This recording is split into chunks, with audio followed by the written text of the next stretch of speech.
and it's their intrinsic nature. Now, this food basically sounds feasible, sounds like.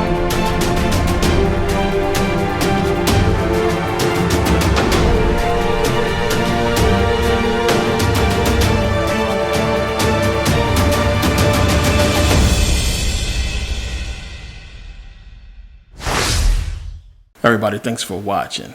Now, a video like this should not be needed in this day and age. There's too much proof out there to, support the claims of this video, as I'm going to give you in this video. But the question of whether or not, African people were the first, or who was the first people in the Americas, is a no-brainer when you do the research. Almost every serious scholar is in agreement that African people was in the Americas long before, anybody else. And the only reason why we have this debate, or the only reason why there is opposition, to the conclusion of this video, is because, you have racist people who do not understand that before slavery, African people had kingdoms and were free and, roamed the earth with no oppression. So the issues is, people see us in this one light as, coming from slavery, and, we don't see so many African accomplishments. A lot of them are stolen or hidden from the view in public. So it's hard for a lot of people to grasp the concept of civilizations in America before the American Revolution, before the colonists or what have you. But the facts show clearly that not only were Africans here in America, that we had beautiful civilizations, we had tribes, and we had agreements with each other and with the so-called Native Americans here as to how America was going to be, or this land, whatever they called it before it was called America.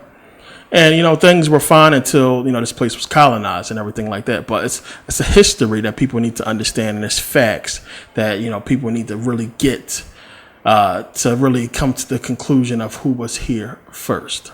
Now, some may say that I'm being biased in my research on the subject, but we can look to other researchers like Harold S. Gladwin and the whole Gladwin thesis and see what he has to say. He puts Africans in the Americas over 70,000 years ago. He has the Africans coming out of Africa, during the migration when they started to spread throughout Europe and Asia, and eventually they found their way into the Americas. He has the diminutive blacks, or the diminutive Africans, being one of the first groups of people found in the Americas, and a diminutive basically means small. So they liken them to the pygmy tribes in Africa, but they have them here, over 75,000 years ago. And you have not just that, but you have other scholars who are not black, who are not African American, white and Asian and other races as well, putting Africans here first. You have National Geographic putting African people here over 20,000 years ago based on the remains of human skulls that were found here. So, whether or not we were here first, the question is completely solved. And, there's a lot of people who have this debate and people who get into this subject, and it's not even really something that we should be debating about. It's 100% been proved who was here first. You also have people like Professor Constantine Rafinesque, who said way back in 1832 that Africans was here first based upon his long research that he did. And he came in and he basically talked about all the races, all the tribes of African people that he had found in the Americas long before Columbus, long before slavery, the people who are the true so-called Native Americans here. And he went on to say here in this writing, I'm going to read it, it's tough to make out. To many, this fact of old black nations in America will be new. Yet, it is an important feature of American history. I will here merely enumerate the black tribes of which I have found evident traces and remains in North and South America. And he goes on to name in detail about 15 or 16 tribes you can see that he has found in the Americas, remains, civilizations. This is stuff that they knew way back in the 1800s. And of course, as I said before, Columbus had documented the fact that Africans was coming over here trading and gold tip spears. It's too many documented cases of Africans already being here. Now, myself and others have been saying for years that we are the true Native Americans. Now, they have you thinking that, it was this mass slaughters, hundreds, millions of Indians was killed, Native Americans that look like this.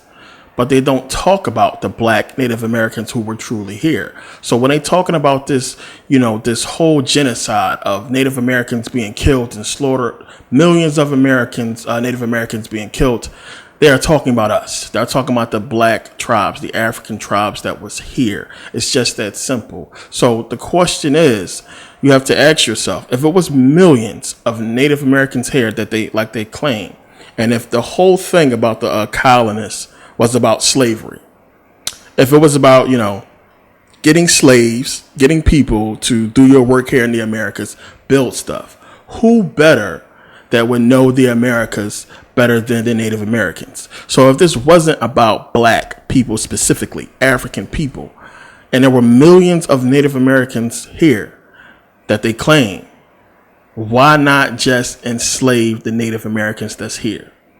So they would have you believe that they got millions of African people from Africa, that there were no African people here, that they went to Africa. All the slaves came from Africa. They brought them over here. And they say that to make it as if this is their land that they conquered and they won, instead of saying that this is our land, we were here first. And they would have you think that all Africans came from over Africa, they brought here to America. If that's the case and you needed slave labor to build your America, why not enslave the people who you claim owned America, who are the Native Americans, who know the land, who know the soil, who know everything? Why not just enslave them? They didn't enslave the Native Americans. Instead, deals were made. You have to remember that. Deals were made where they sold slaves to Native Americans. They sold guns to Native Americans.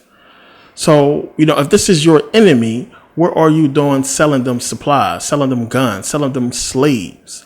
And what really happened was a deal was made with the Native Americans who you believe, who they tell you are the Native Americans. And the deal was made to sell us out. And these Native Americans helped them capture us, enslave us, or kill us. And the deal was struck. And of course, we know later they was double crossed. Now, I want you to think about the IRS and, the thousands of people that they have audited, arrested. People have life sentences because they have avoided taxes for tax evasion. The IRS is serious when it comes to taxes. So why would they give these Native Americans tax exempt status for life? What would cause them to do that? That's hush money. It's for them to keep their mouths shut as to the true history and who the real Native Americans are. And it's unbelievable that they would get tax exempt status. Now, we know, as they keep saying, millions of Native Americans was wiped out. Tribes was, completely wiped out. So why? What's better? You wipe out the remaining Indians, you don't have to pay them nothing, or you have these land deals with these Native Americans. Why give them all this land and do all this when you can just wipe them out, when you already have wiped out millions of other Native Americans? This was the deal that was cut between these Native American tribes that was left and the government. It's just that simple. So how is it that we can have researchers from all over the world, not just in America, but from Asia, from Africa itself, from Europe? How can we have so many independent researchers and prominent researchers, do specials, do shows, put out so many books and put out so much information proving, showing 100% for certain that African people was here first, yet the government still gives these so-called Native Americans tax-exempt status. They give them tax-free status. They don't give us anything. We haven't got a dime for slavery or for the land that we lost, as a result of slavery and the war. Yet Native Americans so-called Native Americans still get tax exempt status. So this is one of those questions that, I always get from white people. And it's a question that I think every white person should ask themselves.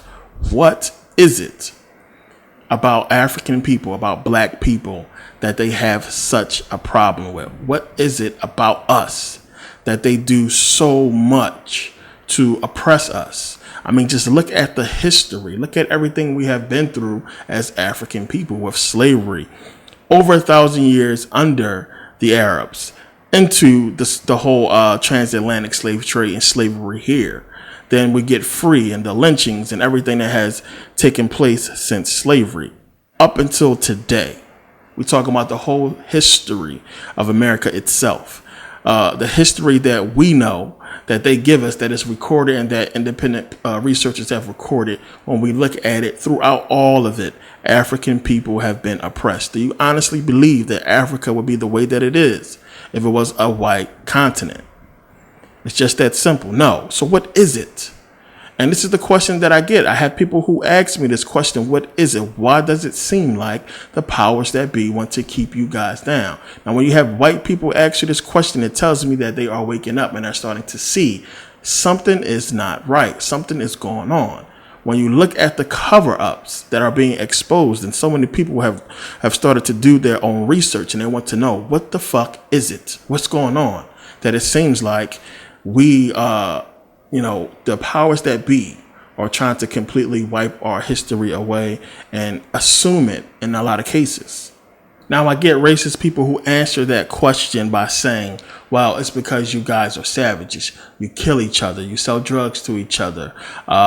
You rap about killing each other and everything like that. It's your music. It's your culture. But what about in the 20s? What about in the 50s and the 60s? What about the whole civil rights movement when we were marching for peace, when we were still getting beat down by white cops and still saying, you know what, we still want to stand with our white brothers arm in arm in unity and peace. While our dogs were sicked on us, while we was getting water hose blasted at us, we still sat there. Dr. King still marched people in a peaceful protest. Way before hip hop music, before the drug epidemic, and before, the so-called black culture, this whole hip hop culture, you had African people, you had black people try to do things correctly. Black Wall Street doing things correctly. And still, this government and the people have met us with nothing but hate in their hearts, malice, deception, deceit. And we still marched on. What about those times?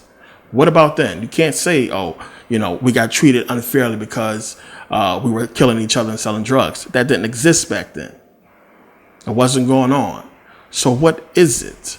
I mean, you have to look at this stuff. Any kind of rational white person, and I have talked to quite a few who are waking up and seeing it, will ask themselves, this is not right. Something is wrong. Look at the constant theft of African history. I mean, when you take a look at a lot of things, you can see that it's clearly African. It has been stolen, and it's being misrepresented by the powers that be. Yet they want to deny African people of the ownership of this country. Not just that, of us even being legitimate citizens here. Go back to Africa. We hear that a lot when we have a problem, as if we were not here way before them or someone was here before them. It's crazy. It's unbelievable. We are told to leave the very country that was taken from us, yet the American flag comes from Africa. You can go and look in Kemet and see where they stole it from. The crest, the United States of America crest, the seal of America, both of them come from Africa, stolen from Kemet. Look at it and see for yourself where they got it from. This is from Africa, from black people. But we are denied ownership of this country. We are denied, fair treatment, equal protection under the law in a country that is basically ours. Everything about it has been stolen. Look at England. Look at the wigs they wear. It's clearly the ancient Egyptian headdress. So not just in America and England itself, we can see this whole thing, this whole so-called Illuminati, Freemason ownership of America, this whole thing that people want to ignore. I mean, look on the back of the fucking dollar. You look at the crest that has the pyramid. You put a damn star over it, spells out Mason. When you go and look at our nation's capital, when you look at Washington, D.C. itself, the whole layout, the Masonic layout, is a pyramid at the top. The capstone is a Masonic temple. What's going on? And no one wants to point this stuff out and see that this stuff clearly is starting to trace back to ancient Kemet. There's no way around it. Look at what the people follow. Look at the constant thievery. Look at the Freemasons here. Look at the whole situation that they have set up and how it resembles the craft of Amun-Ra, the real Masons, the real brothers of the craft, stolen clearly from Kemet. Why are they taking our likeness? Why are they taking our accomplishments and trying to pass them off as white? I mean, it's a legitimate question. Look at all the noses that has been chiseled off. Why? What is it? What's going on? It's frustrating that people don't want to recognize this stuff as clearly in their face. You can see it clear as day. Something is up. So what is it? And this is what I get into in my Saturn Satan series, and what I'm getting into in the whole, preparing for the Metu Neter. All that stuff is what I'm trying to convey to people. What's going on? What is this whole thing between us? And I get a lot of people who always ask this question, but you have to start seeing and looking at stuff, and you can see the constant thievery, the theft of these Europeans from African people, the stuff that has been stolen. I mean, I would be embarrassed as a white man to look and see the theft of African people. I mean, it's a joke. As much as we are talked about and put down, and then you look over and see how much shit they copying and stealing from us. Come on. I mean, they look like fools. I would be embarrassed to see them with this headdress on their head, supposedly representing the court of the country. It's clearly stolen from him. Clearly stolen from Egypt, and we get no credit for it. It's just that simple. And for any person who is not clear that the ancient Egyptians were black, I mean, come on. Yes, you had during the rule of the Ptolemies. We're talking about the 4th century BCE, where you had white Greeks on the throne in ancient Kemet, conquered their way onto the throne after conquering the Persians, who conquered their way onto the throne before then. But we know before that, we have nothing but African black Egyptians there. We're talking about for what ancient Egypt is known for, not necessarily the pyramids and everything like that, but for the culture, for what they brought back, those Egyptians that we talk about, the Tuts and, the Atmosis and the Kamos and the Tutankhamons and everybody like that, and Hatshepsut and, everybody who we speak about, who we look to as far as ancient Kemet. We're talking about the culture that they began to bring back and teach to people like Thales and to Herodotus, who attest to the fact that the ancient Egyptians were good people, that they were, powerful people. They could build ships, that they were black people. And the question you got to ask yourself is, well, wait a minute. If ancient Egypt was white when the Persians came and conquered it, who was those white people? Explain to me how you have white civilization in ancient Egypt during that time period who still remain white. Where did they come from? How did they get there? How is that possible? Surrounded by all these African people, yet they remain white in Kemet. It don't even make sense. It don't fit. So people are delusional when they come kick their ancient Kemet was white, or, well, it wasn't black necessarily. We come in all shades, man.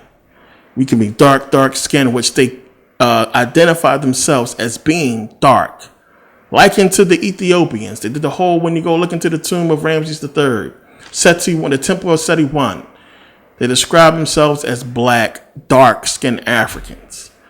And you can see the depictions.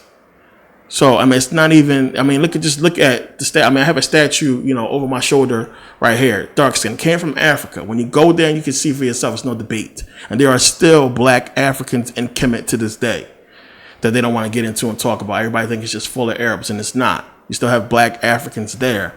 How far back they go, I do not know. But they're there, still there to this day, seeing it with my own eyes.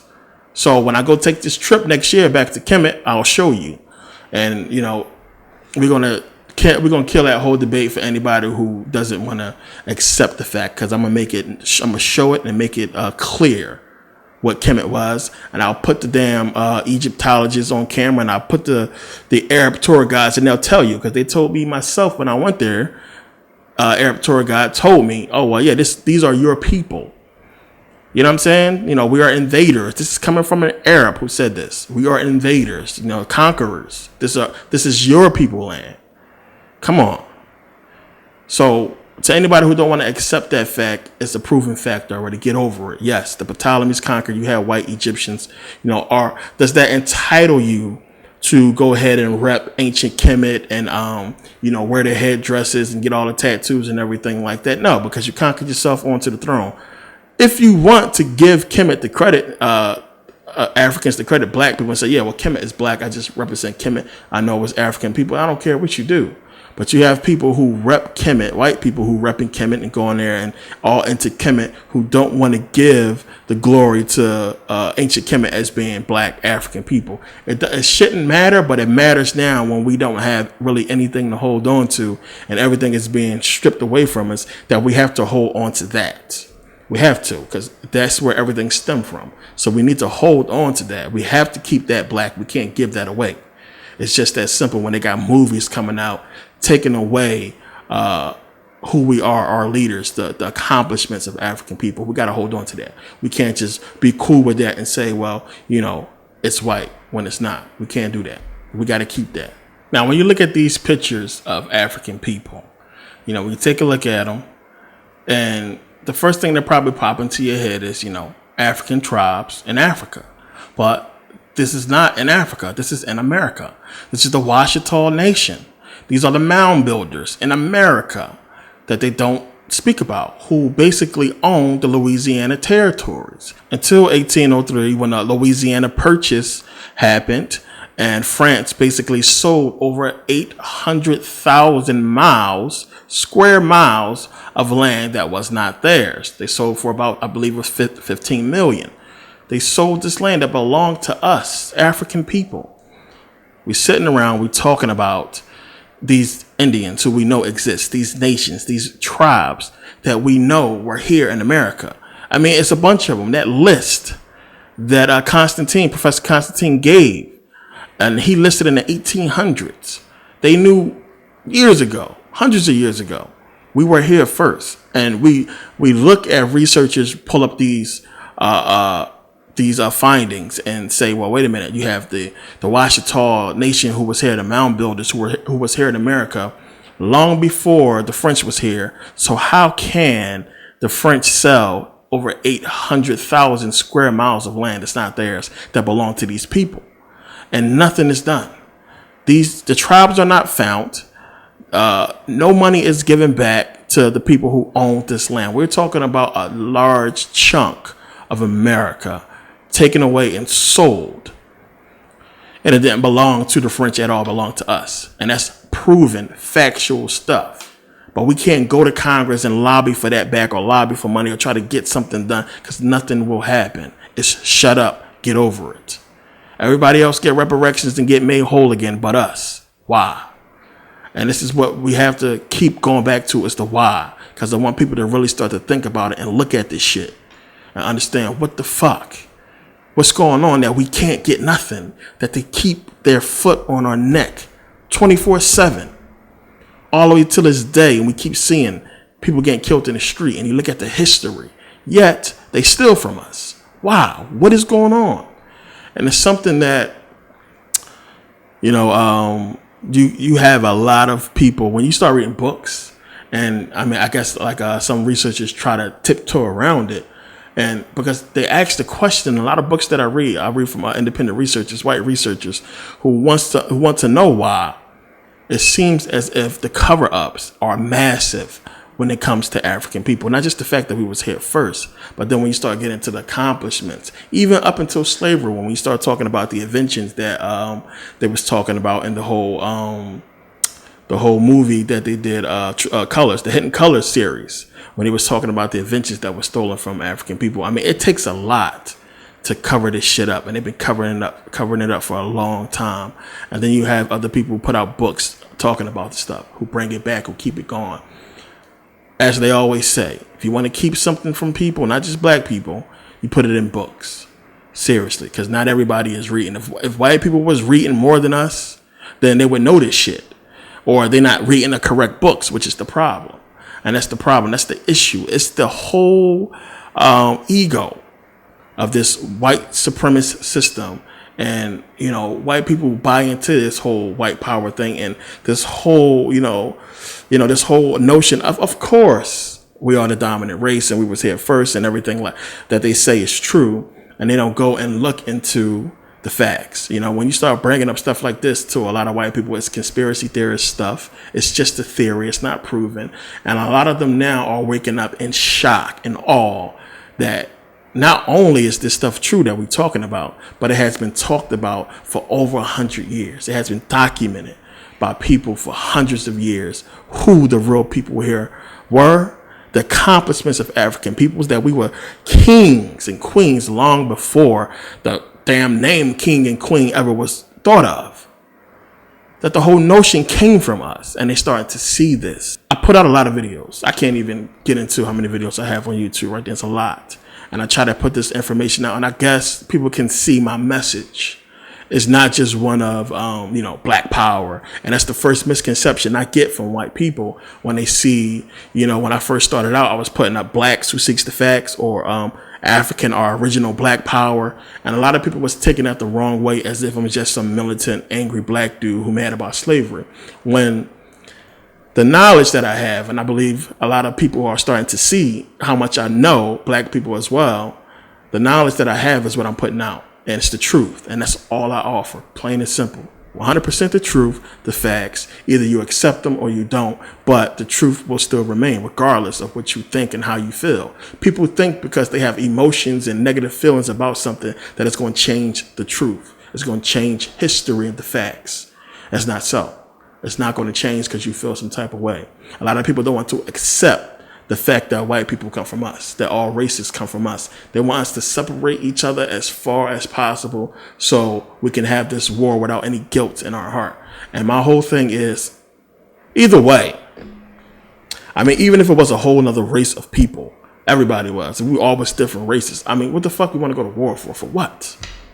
For what? When there's so much land here that we don't have to die for. All we got to do is point to that little ass group of nerds over there, little ass group of people who running the whole thing, and say, yo, get them. That's all we got to do. But instead, they have been very, very smart in understanding how we think as people. They know you better than you know yourself because they created who you are, whether you accept it or not. They have been very good at manipulating us and putting us against each other, which is why we are, in a situation we are in. But knowledge can fix all of that, which is why I teach. I put the information out. I want people to understand what's going on. But this question, and I waited a while. I actually was supposed to do this video months ago, but I waited a while to do this because I wanted to get some videos out to not just help with what I'm saying here, but to get people to understand where I'm coming from. Because when you start getting into this whole topic of who was in the Americas first, it will quickly turn into a race issue. It will quickly turn into black and white. Now, don't get me wrong. It's hard not to go there when you're talking about this. But as I said, we can't point to every single white person or the white people of today for what happened in the past. We can only say that you are benefiting from what happened in the past. Acknowledge that and do what's right. Now, the whole Louisiana Purchase in 1803 was basically the beginning of the double cross to the Indians that basically double crossed us. Because contrary to popular belief, and when you go and read a lot of the books that Indians put out on this whole thing, the whole Black Indian books and stuff like that, they'll tell you that we had this truce between us because you had, and I'm gonna get into this later, exactly what the Native Americans are, but we had a truce, we had an agreement together. I mean, we was living here, everything was good. But when you see people coming here with guns and stuff that you've never seen before and start slaughtering people and enslaving people, people, survival of the fittest. They did what they had to do to survive. And I'm not condoning what they did. I'm just saying exactly what they did. They basically said, well, we can't beat them, join them. But these people double crossed us. But the Louisiana Purchase in 1803 was basically the beginning of their double cross. Because you had in, I believe it was 1887, Yet in 1887, you had the whole General Allotment Act that was passed. The General Allotment Act basically was the final blow to the Native Americans who were still here, who got double crossed, because you had them basically saying, if you have 1,000 acres of land, guess what? We're only going to give you 160 acres per male per household of land. Because what you had was, you remember, you had the Native Americans who was living off the land. Then you have this whole industry coming up in the colonies, where you had the colonies building houses and building towns and stuff was nice.